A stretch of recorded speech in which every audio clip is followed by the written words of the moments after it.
ടാറ്റാ. എവിടെ ടാറ്റ പോവാണ് നീച്ചു? ഞങ്ങൾ വൈകുന്നേരമായപ്പോൾ ഒന്ന് നടക്കാൻ ഇറങ്ങിയതാണ് കേട്ടോ. ഇപ്പോൾ ഇവിടെ സമയം ഏകദേശം ഒരു 6:30 ഇവിടെ 8:30 ആകുമ്പോഴാണ് സന്ധ്യ ആവുള്ളൂ. അപ്പം നിവേദിയുടെ സ്കൂൾ പാർക്കിലേക്കാണ്, തൊട്ടടുത്താണ്, വീടിൻ്റെ തൊട്ടടുത്ത് തന്നെയാണ്, നടന്നു പോകാനുള്ള ദൂരമേ ഉള്ളൂ.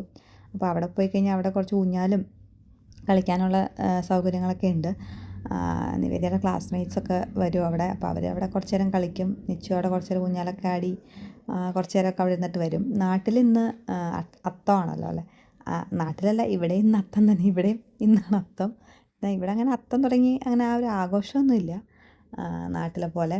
നാട്ടിൽ ഇപ്പം എനിക്ക് തോന്നുന്നു കുറവാണെന്ന് തോന്നുന്നു. എൻ്റെയൊക്കെ ചെറുപ്പത്തിൽ ഞാൻ സ്കൂളിൽ പോകുന്ന സമയത്തൊക്കെ ഓണപ്പരീക്ഷയുടെ ആ ഒരു സമയത്താണ് ഈ അത്തമൊക്കെ വരിക. അപ്പോൾ രാവിലെ പൂവൊക്കെ ഇട്ടിട്ടാണ് സ്കൂളിൽ പോവുക. അപ്പോൾ അത്തത്തിൻ്റെ അന്ന് രാവിലെ അച്ചമ്മ വിളക്കൊക്കെ കത്തിച്ച് വയ്ക്കും.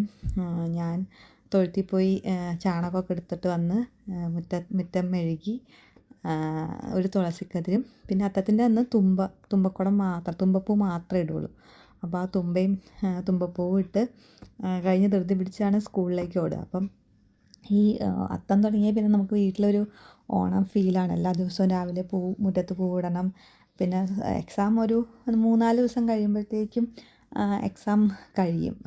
അപ്പം ബാക്കിയുള്ള ദിവസങ്ങളിൽ ഫുൾ ഉച്ച കഴിഞ്ഞാലേ പൂ പറിക്കാനായിട്ട് ഇറങ്ങും നമ്മൾ അടുത്തുള്ള പറമ്പുകളിലൊക്കെ. ഇപ്പോഴത്തെ പിള്ളേരങ്ങനെ പൂവൊന്നും പറിക്കാനായിട്ട് എങ്ങും പോകുന്നില്ല. വീട്ടിലുള്ള പൂക്കളൊക്കെ തന്നെ ഇടുള്ളൂ. എൻ്റെ ചെറുപ്പത്തിൽ ഞങ്ങളിങ്ങനെ പോവും, അടുത്തുള്ള മലയിൽ കയറി, എന്താ പറയുക, ഈ ഒരു കദളിപ്പൂ എന്നൊക്കെ പറയും ആ പൂവ്, അത് മലയിൽ മാത്രമേ ഉണ്ടാവുള്ളൂ. കദളിപ്പൂവൊക്കെ പറിച്ചു കൊണ്ടുവന്ന് പൂവൊക്കെ ഇടും. ചെറുപ്പത്തിൽ ഞങ്ങളുടെ ഓണമൊക്കെ അങ്ങനെയാണ്. ഇവിടെ കാനഡയിലും ഓണാഘോഷങ്ങളൊക്കെ നേരത്തെ തുടങ്ങും. പല പല അസോസിയേഷനുകളുടെയും പല പല ഗ്രൂപ്പുകളുടെയും ഒക്കെ. ഞങ്ങൾക്കും എല്ലാ വർഷവും 1-2 ഓണമൊക്കെ അങ്ങനെ നമ്മൾ സദ്യയൊക്കെ ഉണ്ടാക്കി ആഘോഷിക്കാറുണ്ട്.